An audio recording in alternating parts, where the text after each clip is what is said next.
Hey everyone, and so in this video, I'm going to be showing you how to connect your Govee TV floor lamps to your TV lights. The setup that I'm running is two Govee TV floor lamps that you see on the side there. So that's one floor lamp and this one's currently turned off.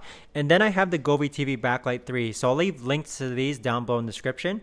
But in order to actually set up your Govee TV light bars to your TV lights, what you want to do first is make sure you have the Govee home app installed, okay? So that's what it looks like over here.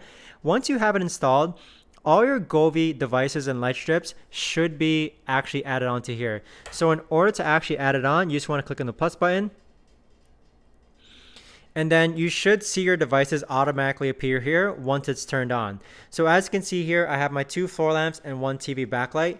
The way I like syncing my lamps all together, or all my Govee devices, is by actually starting with the backlight. So first you want to click on the backlight. Wait until it turns on.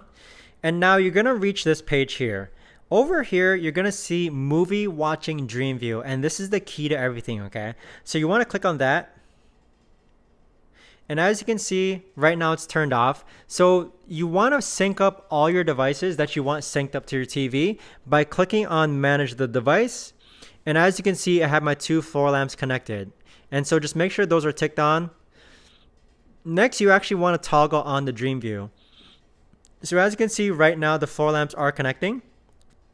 So that one's connected and now that one's connected.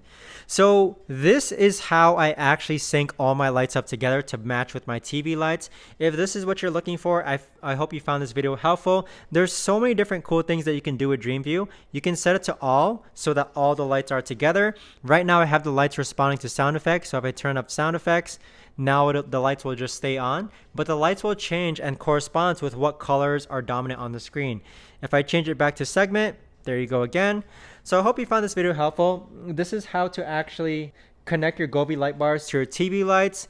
I really like the DreamView. It's the setting that I use the most, but I hope you found this video helpful. And again, I'll be leaving my setup down below in the description. Thanks so much for watching, and I'll see you on the next video.